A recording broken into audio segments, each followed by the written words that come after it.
Hi and welcome to Homo Ludens, the channel on history and board games.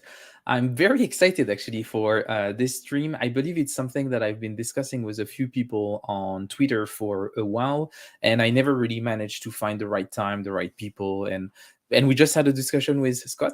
So thanks, Scott, for being here. And we actually were available, both of us, this Sunday. And I said, well, let's just come, let's just come to the show and let's finally have this discussion about Japanese war games. So it's really great to have you on. Thanks, Scott, for being here. Well, thank you for inviting me. I'm really excited to share Yeah. I what think little I know. yes, I think it can be a topic that could go for way beyond just the 45 minutes or an hour that we're gonna have here. But it might be just the first of a series. I would like to have other guests. I know that there are some Japanese designers that are also more comfortable than others in speaking English. So I would also be very keen on having them on the show.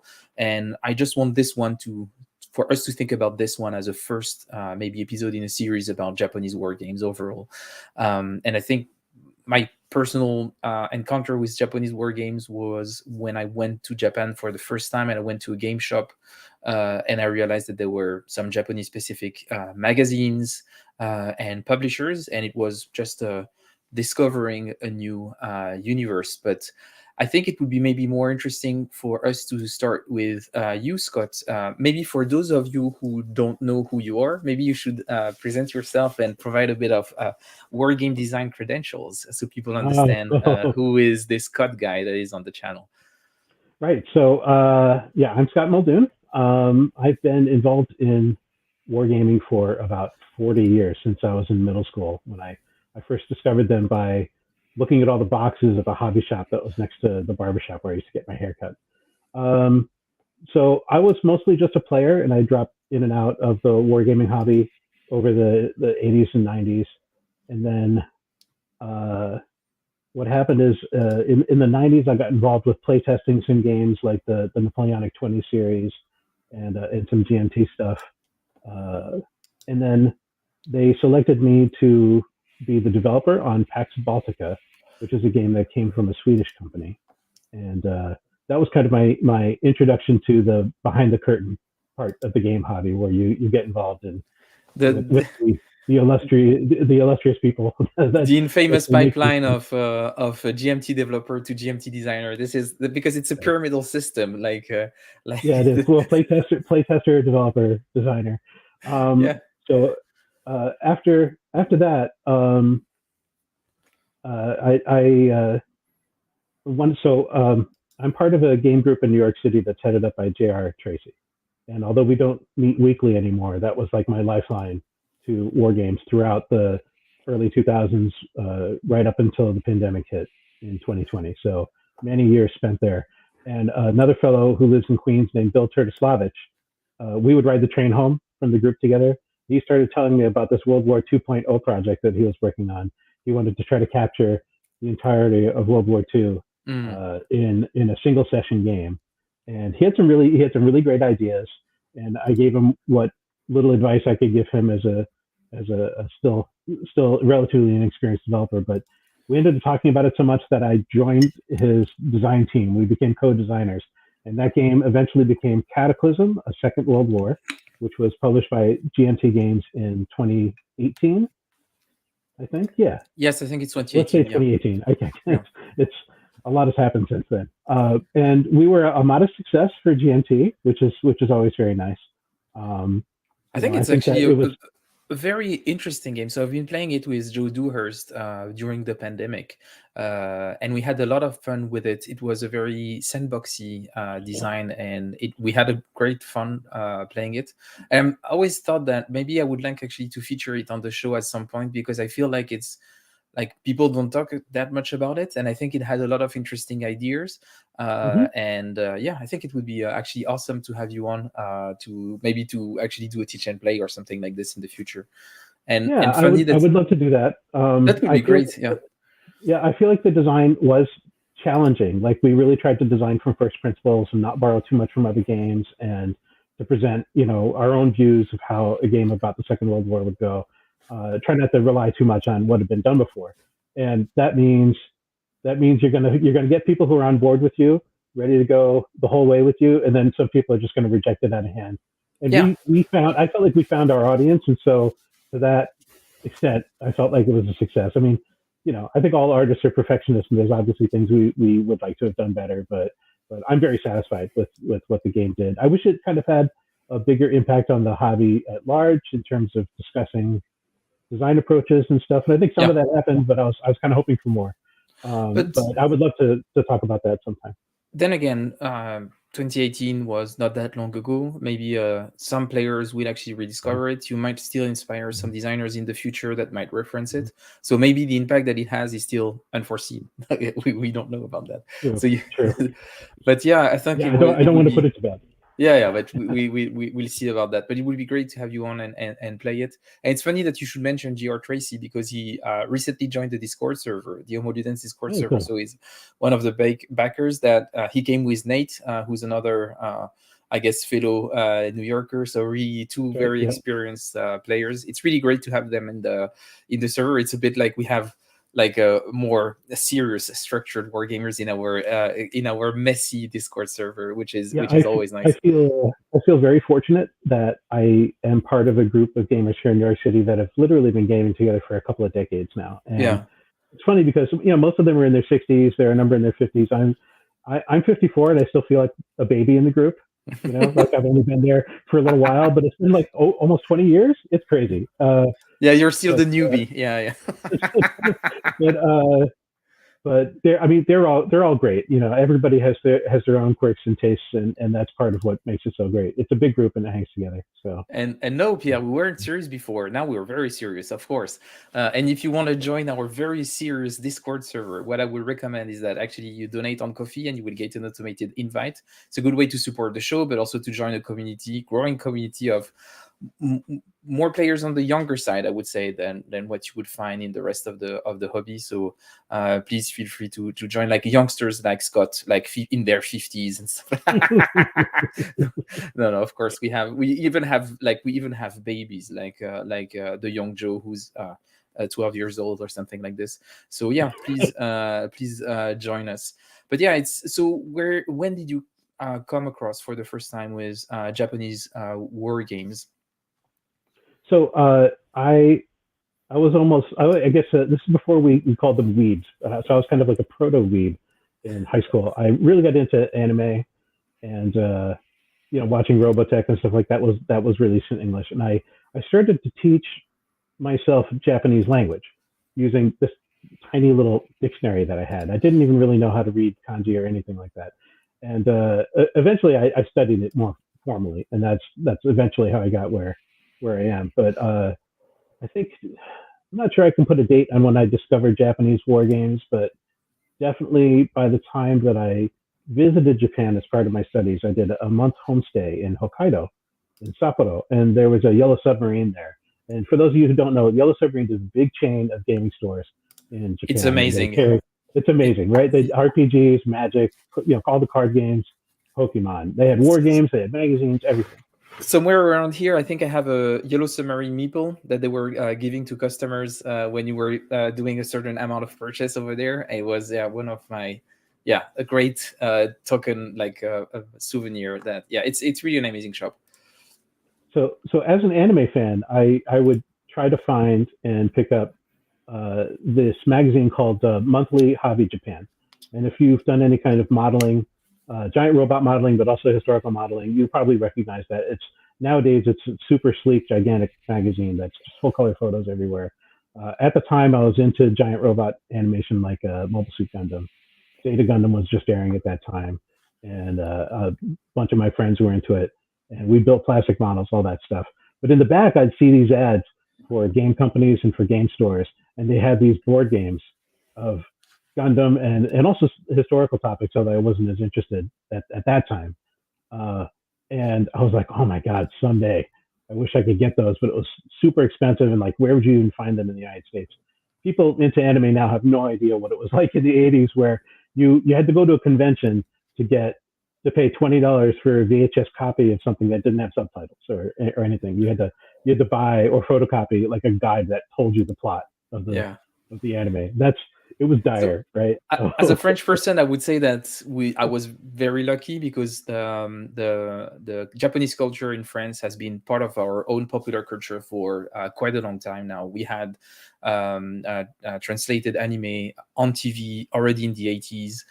We I think we're to this day the second biggest consumers of manga out the so second after Japan. So we were the first outside of Japan. So there is a big culture of translation, both of anime, of actual mangas. So it's a big thing for us. But yeah, when I talk to Americans, it's like it feels like when people got into Japanese animation in the 80s, it was like those like look VHS threading, like very very dodgy stuff. Like it feels like it was really hard to get a hold of something. so So I that's live in New York City now, but at the yeah. time I lived in Connecticut, and we used to have a couple of guys who like they were like designated video. They would go into the city, rent videotapes from Japanese places in the city, bring them back, copy them, and then go back to the city and like get the next two or whatever. And that's how we got stuff. There was no internet where you could just download stuff or watch it on somebody's channel or something. It was just very different. So anyway, I mean, you can see like some of those games that I saw in the magazine. I have them on my shelf now. Like that's you never think you'll get there, but it's kind of Yeah, you exciting can. to kind of dip back into You're my living childhood, my young adulthood. yeah, you're living the dream of young Scott Muldoon. You know, it's like it's Exactly, it's exactly. awesome. I've never thought I would reach here, but Yeah. so so that was the '80s. But by the end of the '90s, I had worked at comics and game stores throughout my 20s. That eventually had to end. I had to grow up eventually, and I went to college late. And what I decided to study was Japanese language and linguistics. And I always wanted to do translation, although there isn't that much formal education at the undergraduate level. I was able to take a nice 4 years of Japanese, a lot of supplementary classes that put myself in a position to become a translator. And then you get out of college and you realize that most of the translation jobs want you to be an expert in something other than the language, like patent law or electrical engineering. Or Boring and I stuff. was like, uh, so I didn't end up getting any translation work, but I actually do work in translation now, although as an administrator. I work for the city of New York, so it's not really related to my hobbies at all. But uh, you know, the fact that I kept up enough with my studies, like I wouldn't say I'm fluent in Japanese. Yeah. I've forgotten a lot of what I learned in college, but I have because I have this particular overlap of war game knowledge and Japanese games and the Japanese to support that. Like I feel like I'm a good translator for the hobby, Yeah. and also because I know what I mean, I supposedly know what I'm talking about when it comes to games. I can be an ambassador for the two markets, I guess, and try to introduce good Japanese games to the English market. That's kind of where I see my role in all of this is, hey guys, this is really cool. Let's Yeah. try to expand your horizons beyond what you know about the English speaking market. So I think we're already touching upon this. I think the connection with Japan when it comes to culture is a big challenge, especially for hobbies that are so language dependent. The big barrier of entry is going to be the barrier of language.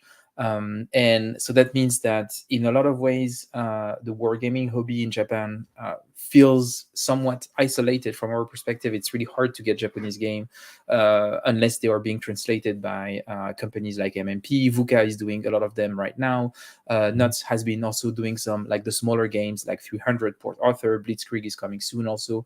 But apart from this, it's really hard for us to get access. So maybe to give us a bit of context for people who don't know, do you have maybe a very high level history of wargaming in Japan, when it started, how it evolved, and what does it look like now? Sure. So there are a lot of parallels with the development of tabletop wargaming in Japan compared to the American situation. I know that European situation is different because it comes from a lot of figure gaming. But I would say it definitely started in the 70s. I think it was kind of an outgrowth of model kit building, like historical kits, tanks, planes, that sort of thing. It was very closely tied to that. And so one of the first Japanese companies to do anything with tabletop wargaming was Hobby Japan Monthly Magazine, which I mentioned earlier. They licensed Avalon Hill titles and brought them over and translated them into Japanese, and that was the beginning in the 70s. By the time you get to the early 80s, you have three major publishers. You have Epic, which hang on, I'm still my notes here. Epic, which was also known for like barcode battlers and video games. They published games like Panzer Corps, Feudal Lord, Task Force, which was recently republished by Lucas Simulations, Romance of the Three Kingdoms. Their primary designers were Yukihiro Kuroda and Genichiro Suzuki. Genichiro Suzuki in particular is like the grandfather of Japanese wargaming. He has some East Front designs that are considered seminal in Japanese wargaming. And they were considered higher quality titles because they spent more time on the development and testing, but they weren't as nice looking as some of their competitors. Yeah. So, and those competitors were Bandai, which is a huge, internationally known company now. At the time was a toy maker, and they do video games now. They had an advertising group that broke off and started designing games called Ad Technos. And anybody who's familiar with Japanese war games probably remembers them for the Red Sun. Now I'm going to forget the name. It's Red Sun Black Cross. It's like it's an alternate history where it's the Japanese. It's like the Axis win World War II, except they didn't defeat the U.S. So it's the U.S. and the Japanese against the Nazi Germans, which is like, okay, it was the 70s, it was the 80s. Ad Technos had a number of successful games. Tsukuda Hobby was another one, and they're probably best known for their science fiction games. They did a lot of anime games, Giant Robots, Legend of the Galactic Heroes, if you know that series. And each of these also had their own support magazines. Like Hobby Japan put out a separate magazine called Tactics in the early 80s, which covered wargaming. And Tsukuda had Operation magazine that ran for a while. By the time, it's similar to the way the U.S. wargaming market went. Towards the end of the 80s, video games had become much more popular. And the same thing happened in Japan. I mean, with Nintendo and everything, people started turning away from board gaming. And so all of these publishers I mentioned either withdrew from making tabletop games, or they just went under entirely. So, Bandai is still around. Yeah, Bandai is still around, and actually, surprisingly, Bandai is coming back into the board game space. They just released a collectible card game in the universe of One Piece, which looks actually quite interesting. So it's actually quite nice to see this. And when you see in Japan, there is this return also of those hybrid games where you can use cards on arcade machines. So you have a bit of like, it feels like in a lot of ways it didn't disappear, but it got slowly actually integrated into other things. But it looks like it's still alive. I would say. Right. And probably in the 90s, what happened is there was a kind of renaissance. Out of the ashes of these older companies came companies like Sunset Games, which reprinted a number of games from Epic, or Kokusai Sushin, which is just international communications company. It's also known as K2. They began publishing Command Magazine Japan, which originally was licensed from the American Command Magazine. Although when American Command went under, the Japanese Command like kept going. They just kept publishing, and so that is the head of Command Japan is, stop me if you've heard this name, Yatsushi Nakaguro, who is also known for Bonsai Games, which is kind of like his boutique company making these little games that wouldn't sell as well. So Command favors doing a lot of reprints of releases from other countries, although they do produce some original games. Similarly, in the 90s, the magazine Game Journal was launched originally as what they call a coterie release. So it was like an independent, kind of a fanzine, really, although a very high quality one. And that was run by, and still is run by Tetsuya Nakamura. So another name, if you know any Japanese games, you've heard that guy's name before. Yeah. So, and I think that this one is probably the two that you just mentioned are probably the two designers that are the most well known outside of Japan, at least from my experience, where people have played games from those two designers. This is where we start see that connection happening. But I was wondering, before those two, were there any translation of Japanese game by big American companies or Western companies before that? I mean, so there were some less professional attempts. Like people may remember the SF3D series from Hobby Japan, which were based around uh, uh, universe made up of model kits, and it was like a kind of it's hard to say what it's like. It was kind of a realistic version of kind of ground tactics. So they were clearly modeled on Squad Leader. The Squad Leader itself just had huge reverberations throughout the Japanese hobby, all the way down to like almost any game you pick up in the 80s will have mounted boards that are in this Squad Leader style where they're only like, Yeah. 8.5 by 22 or something like that. And like all the mounted boards in Japan were like that. And you can see it in the designs too. So many of them were based on ideas from Squad Leader. So, but anyway, the SF3D games had English translations, but they were not, I would not consider them professional translations. And I think that similarly, other games like Pacific Fleet, there was a translation floating around, but this is a period I don't know that much about. Yeah. So could we trace back the arrival of Japanese war games in the West with the ICS series by MMP, with Storm over Stalingrad, Warriors of God, and a game that I wanted to have in my background that I like a lot, A Victory Lost. Yeah. So could we say that this was the moment when it happened? So as far as wargaming, I think that we have to give Multi-Man Publishing a lot of credit for starting the International Gaming Series, and that began under Adam Starkweather. Although he's no longer works with MMP, they've carried that on.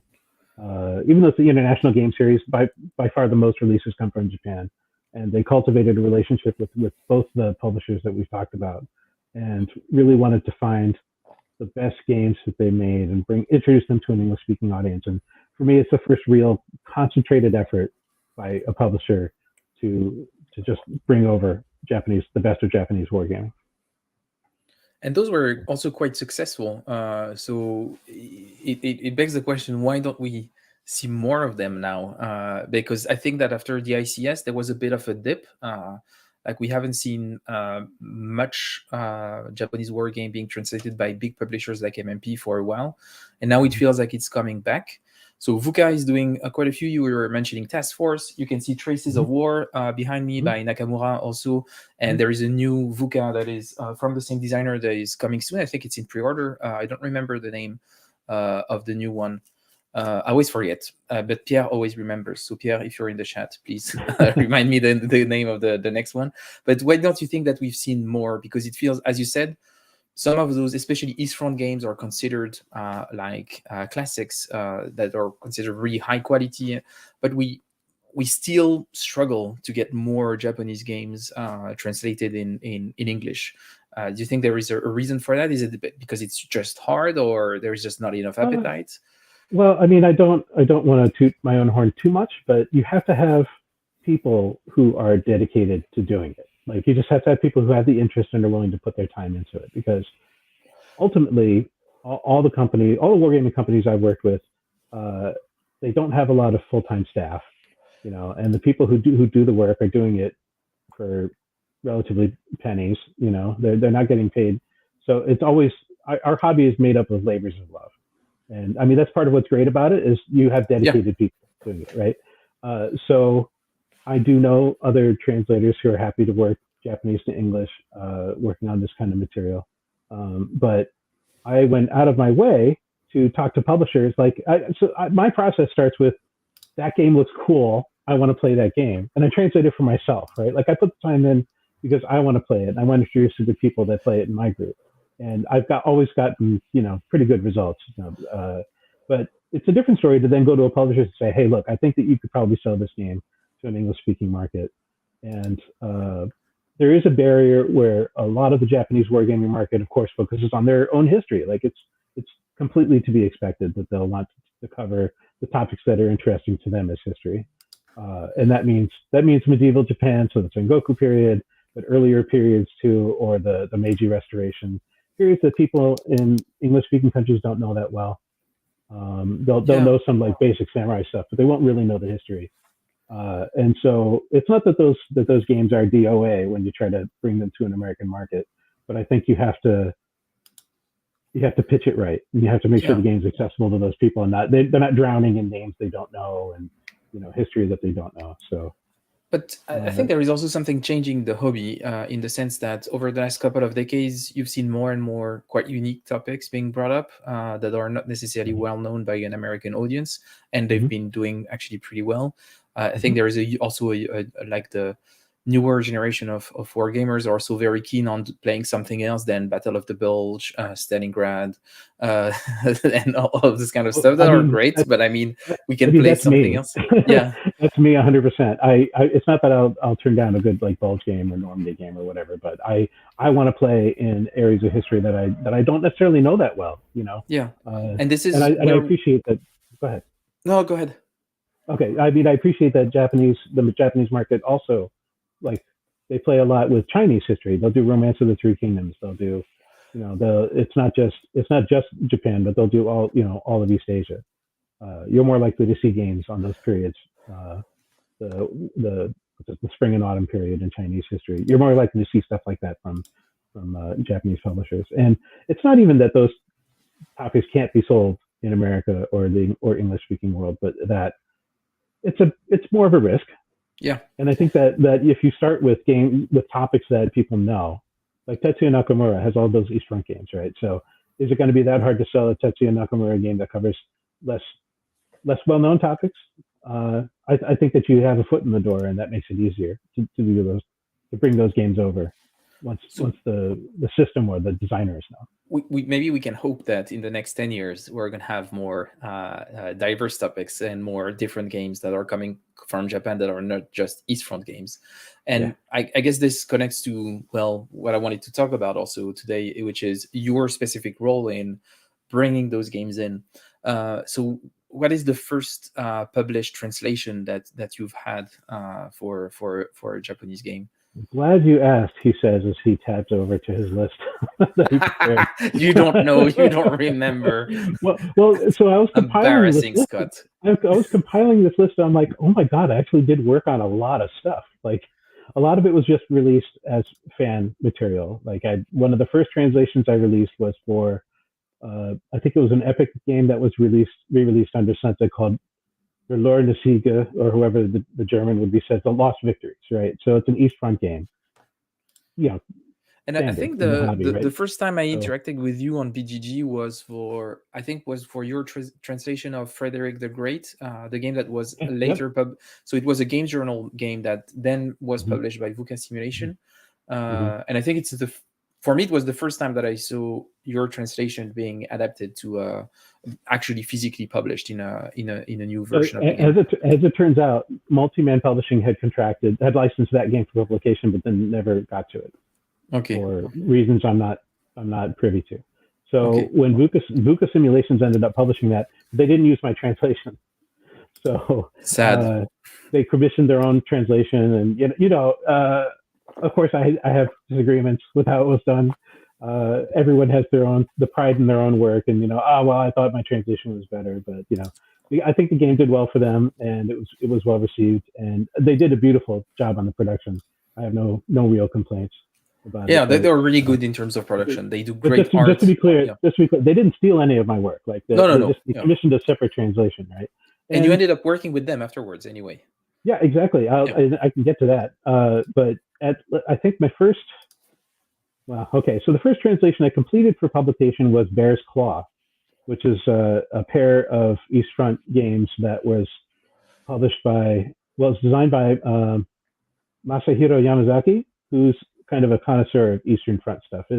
I liken his games to the Mark Simonich 40 series because they're kind of a redevelopment of these 70s gaming principles, kind of good old school hex and counter stuff, but brought to a modern level. And he always does East Front games. And so these games were about some battles early in Barbarossa. And that was supposed to come out from Consum Press. And then Consum Press basically disappeared. John Krantz joined Compass, and now the game just kind of languishes. Like I turned that work in 2014, and the game still is not out. After that, I worked at the same time with both Multi-Man Publishing and Revolution Games. Revolution Games had brought over some smaller games that the publisher had given them English translations, but they were not up to native speaker standards. So I acted more as editor on those games, and they were very well received. There was Pacific Fury, which is about Guadalcanal. There was Red Typhoon, which is about the Soviet counteroffensive in early '42, and and Fury at Midway, yes, which was Midway turning the tide, I think, originally, and that was from Bonsai Games, if I remember correctly. Yep. So it's an interesting game about Midway where it's not double blind. It uses a completely different kind of search mechanic. So that was interesting. So I think I'm credited as rules editor or translator on those, but I didn't do the translation from scratch on those. But I just got to, check the work that had been done and try to make it more accessible to an English reading audience. Since then, Multiman Publishing has published A Victory Awaits, which is another game in the same series as Tetsuya Nakamura's other, like A Victory Lost, those games. Covers the entirety of Barbarossa, and it's really 3 games. It was published separately in Japan in 3 different issues of Game Journal magazine, and then you can combine them and play them all together if you have like 8 friends that have nothing better to do. So that took a while to get published. I was a little surprised because it's a game series that people really love, and Barbarossa is kind of like the weird topic for wargaming, and somehow it didn't. It took a while to come together, but again, I think it's been well received. Since then, Multiman Publishing has released Avenge Pearl Harbor, The Last Stand at Moscow, and Blitzkrieg. Oh yeah, I forgot about this one. Yeah. Yeah, so they've been very good to me. Very happy with the work I've done, and I hope it's been good to them too. These games all seem to be pretty well received, and they cover a lot of different topics. So. And I will tell you, so Last Stand at Moscow is a game that I wanted to feature on this channel, and actually it would be awesome to have you on for Teach and Play. The thing is that I would say something about MMP. They do great work. I like a lot of the games that they do. I think it's awesome that they're translating some Japanese game, but if they could support content creators by providing review copies, especially when you're outside of the US, that would be so useful for us to be able to cover their games. And I think Let's Stand at Moscow was something that was really frustrating. I really wanted to cover this one. So yeah, if someone at MMP is listening, please, can you somewhat change a tiny bit your policy and maybe having some review copies for content creators? That would be awesome. Especially as you said, most people working in that hobby are doing it out of love. We're spending a lot of our free time, energy, and effort to actually popularize the game that we love. And I think having a minimum amount of support from publishers could be awesome. So just a note down there for the good people at MMP that we like a lot, but. Well, I mean, I think MMP, like most American wargaming companies, they do. It's a lot of volunteer labor. It's people who are doing it because they love it, and there's just not enough people to go around. Honestly, I can't speak to your particular issue, but I know that they struggle with getting the word out to people that they don't normally reach for their games. And for example, one of the games I translated for them uses the same system as Warriors of God, which was a system that was originally for a medieval Japanese game called Taiheki. Yeah. And that system was reused in Japan for Warriors of God, which is just called 100 Years War over there. And then they brought that over, and it was a big success. And now this game is by Yasutaka Ikeda, who I'm going to mention later. He did a game on the Wars of the Roses using the same system. So Lancaster versus York, pick your neutrals, guys can switch sides, and it's struggled to get pre-orders at MMP because they don't really know how to advertise it. Like they don't have avenues to reach out. Yes. I'm here. So if we want to do a teach and play, that one might be possible. To be honest, Last Stand, I never actually played Last Stand. Shameful. It's not. I would love to have you on to play it for the first time. Secrets here, but I never actually played that one.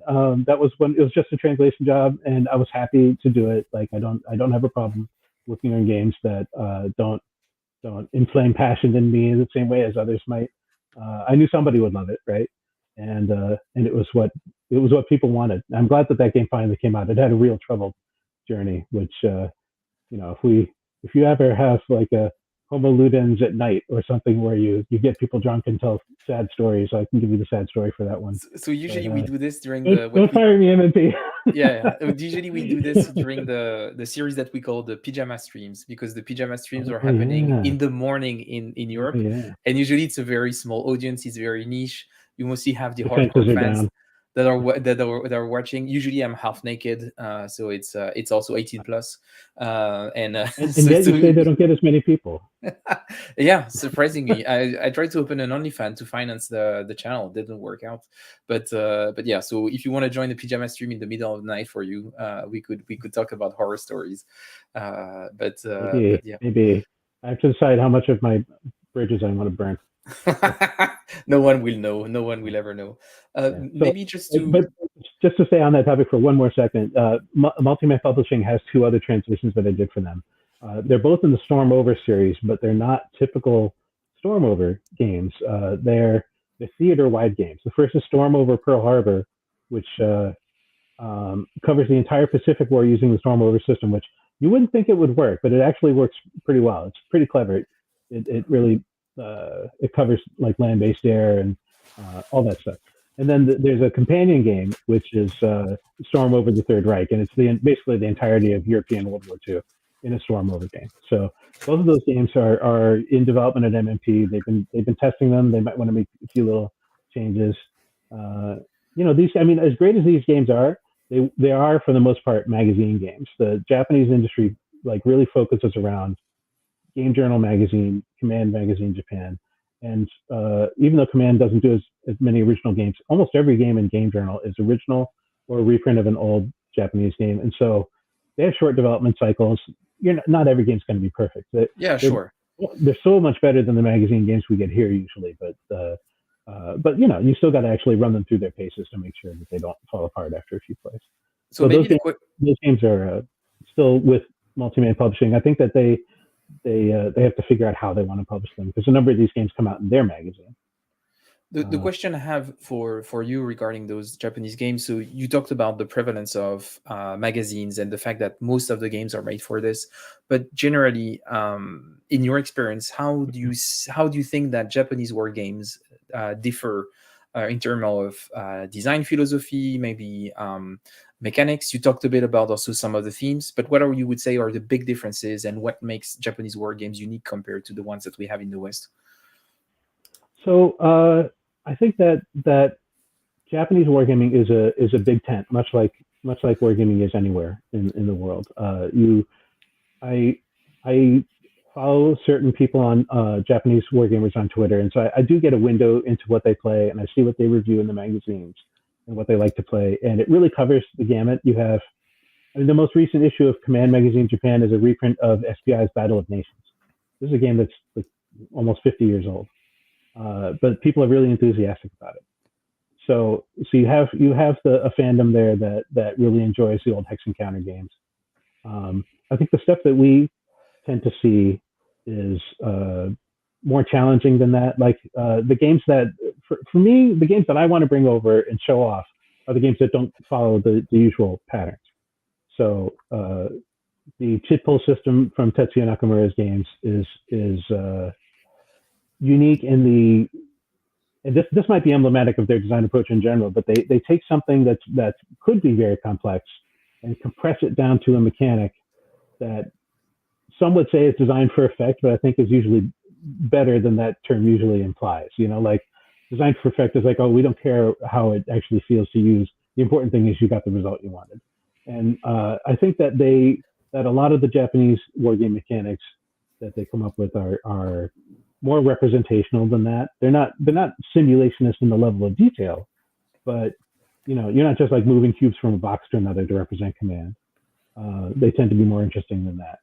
So even in the chip pull games, they usually give you special powers or extra abilities to kind of show one side having a command advantage over the other, or in Red Typhoon, the Soviet player has to decide which of his armies is going to be allowed to activate each turn. It can then move and fight. So these are very simple mechanisms, and I think that they keep the gameplay focused on the gameplay, on being able to play the game and not let the game get in your way. right? And I think that the Bonsai game series from Yasunaku Guro, who runs Command Japan, his Bonsai games are all very small games. They even incorporate some Euro elements using like cubes and smaller maps, and sometimes they're hex encounter games too. But almost every single one has one innovation in it that really elevates a game beyond what you would usually see.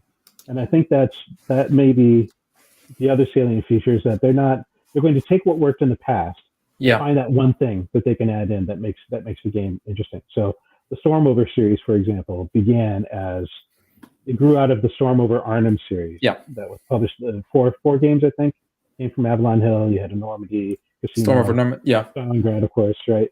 But those games have, as they've evolved now, involve card play, where you're not even drawing cards at random. You get to choose a certain number of cards from all the cards that are available, and they're all very powerful. And that's how they begin a lot of the special situations for the topic.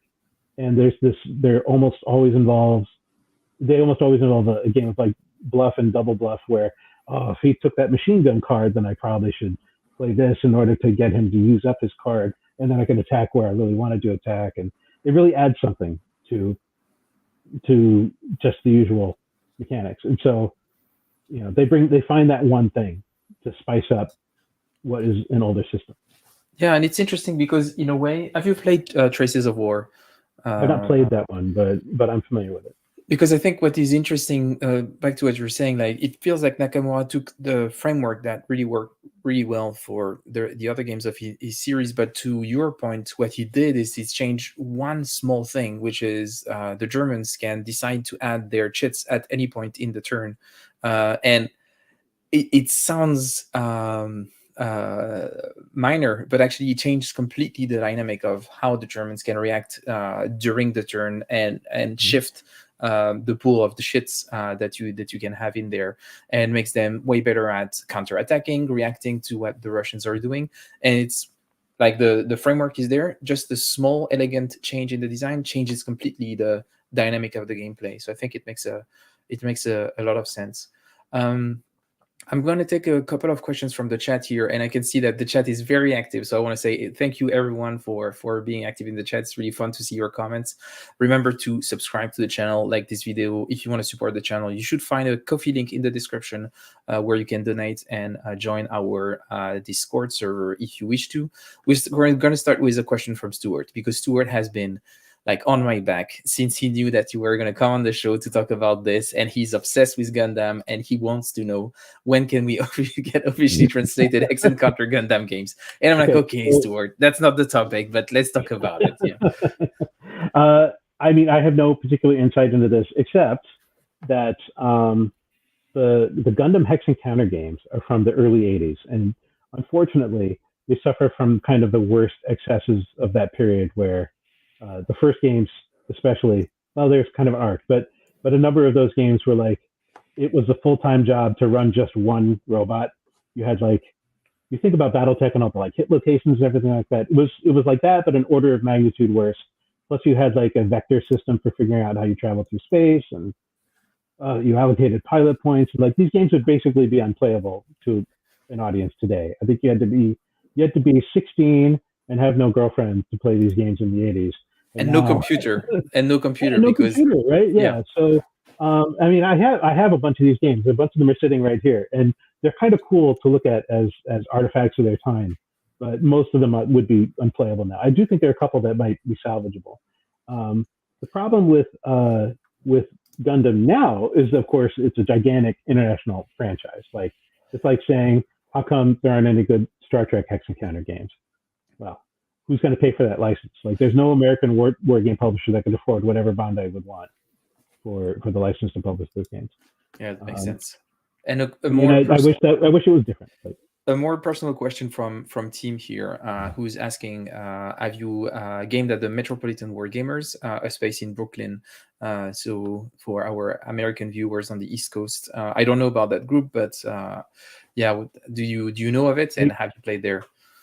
I know about them, and I do know some of them, although I'm not close to any of them.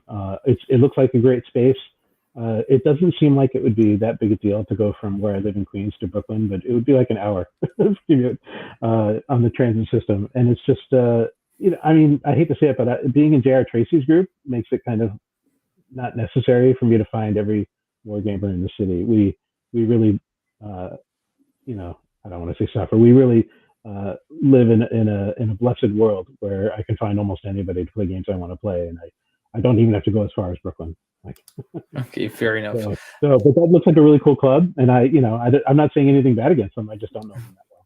And another question here from Wosulfate, who's asking, Koei Japanese game developers used to make deep grand war games on console, and he's wondering if there is anything equivalent for tabletop wargaming in Japan.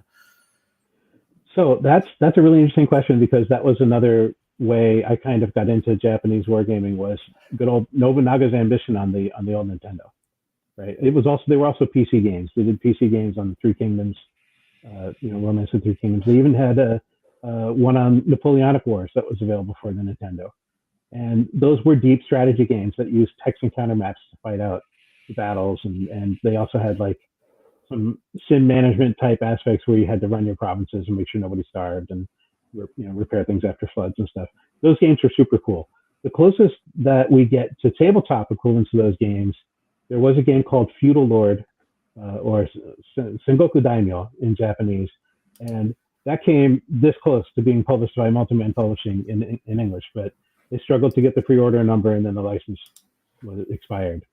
So too bad. I've actually played that game, and it's a very 80s game where the details kind of in the wrong place, and the game throws a lot of random chaos at you. I think games like that are still possible. You look at games today like Europa Universalis that they came out last year, and kind of country management games like that are still possible to design. But and actually, there's what's his name? Roy Chow, I think is his name. Is a fellow that I follow on Twitter. He's working on CDGs about the Sengoku period and the Romance of the Three Kingdoms period. So who knows? Yeah, interesting we stuff. might see games like that. Yeah. And we have another question from Lena Kim, who's asking, are the aesthetics, graphic design, important part of the game design? And I think what Lena Kim is mentioning is like in terms of differences between the East and the West, so between Japanese game and West games, that do you see big differences in the aesthetics? I think I do. If you've ever seen any of Masahiro Yamazaki's games, Last Stand is a good example of that. He has a very, very clean aesthetic style that reminds me of like Mark Simonich's work or Redmond Simonson's work. Really kind of classic, choosing colors that don't clash, and maps that are very, very clear.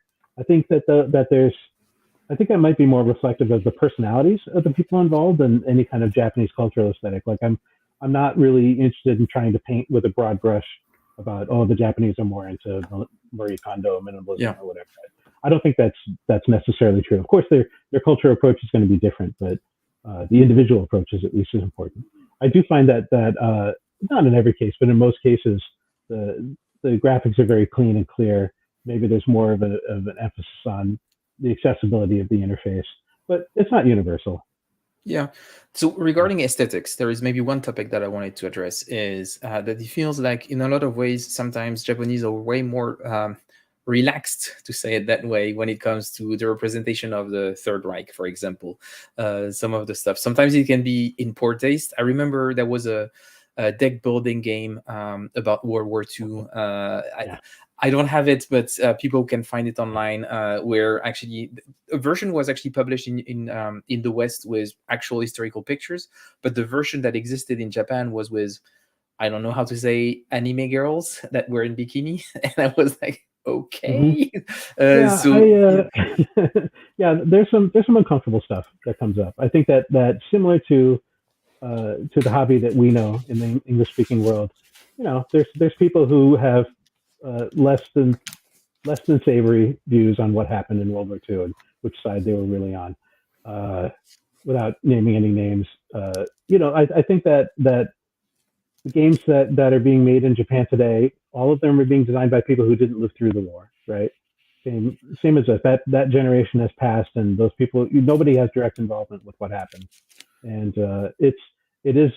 I think that where you'll see that stuff is especially from older designers who came from the modeling side of the hobby, because that's where the historical grounding of the hobby. And this is me just speculating as an amateur outsider, right? And I don't have any papers to to refer to.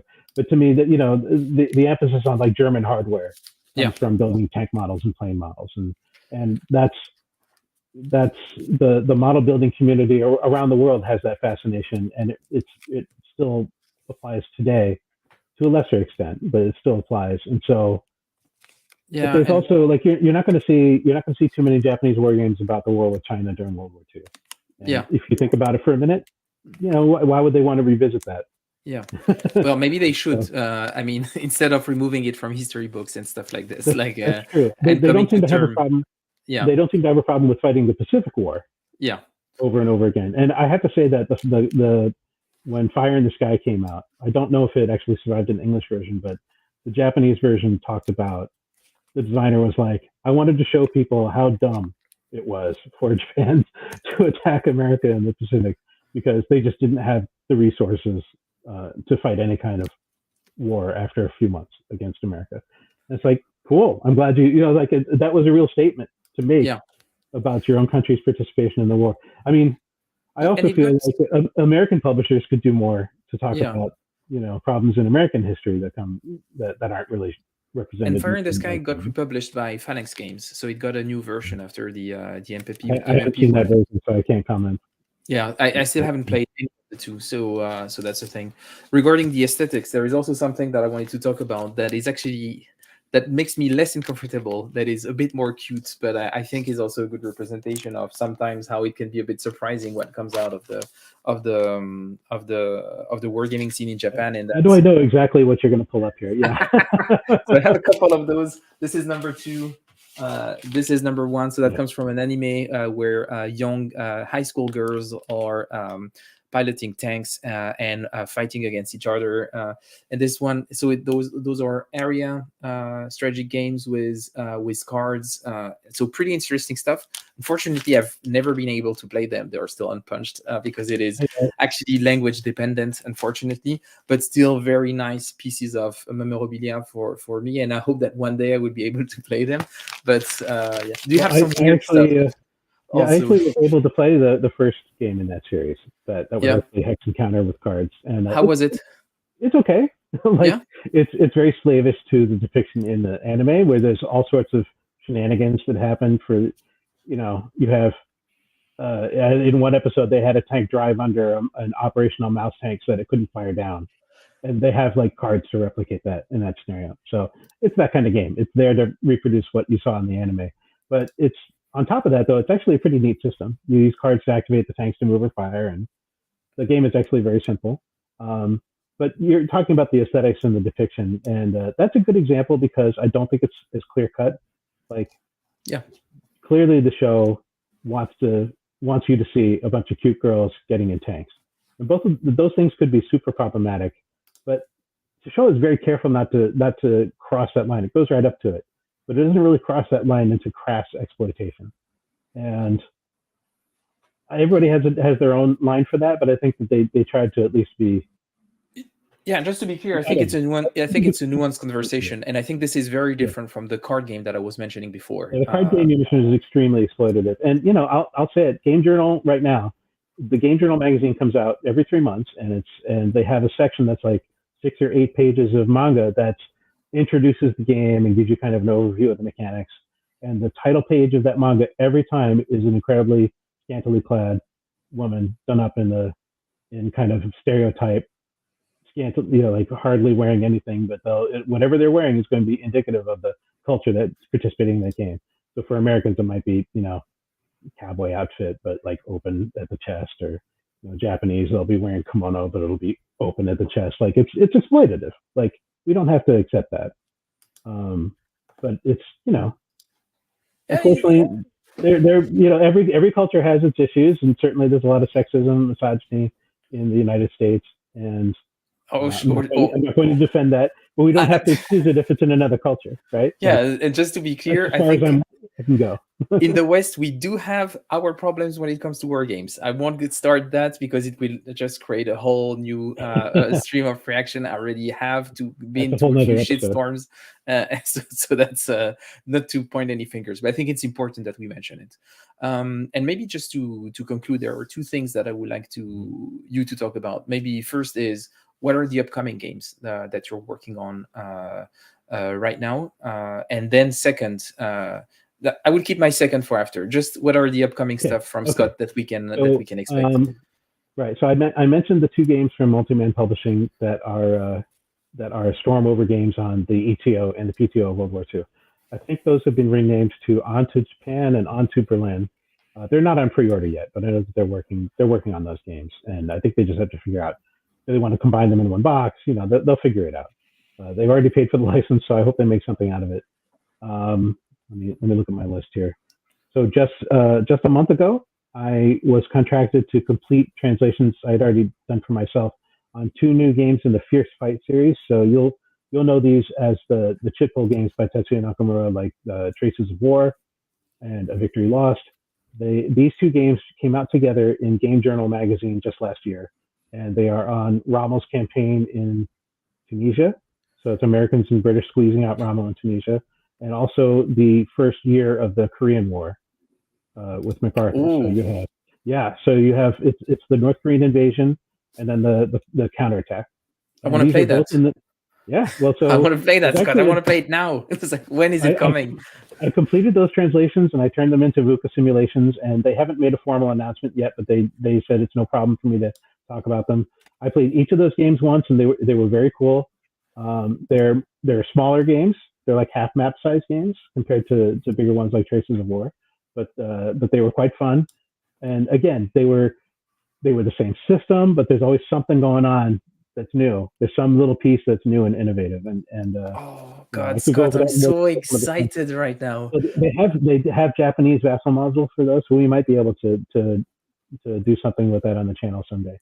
Yeah, we could sneak in a preview. We can talk about that after. Yeah, that would be awesome. Let's talk about it after. Yeah. Just maybe one thing before you continue, because Stuart made me think about something. I was talking about the problematic aspects of war games in the West. And just for people as a reminder, we actually have a series of podcasts that is dedicated to the American Civil War that's called We Intend to Move on Your Works, where Stuart and Pierre from the Discord server are actually playing chronologically war games that are covering that period and are exploring how the Lost Cause elements are actually sometimes popping up in those games, and how the American Civil War is represented in modern wargaming.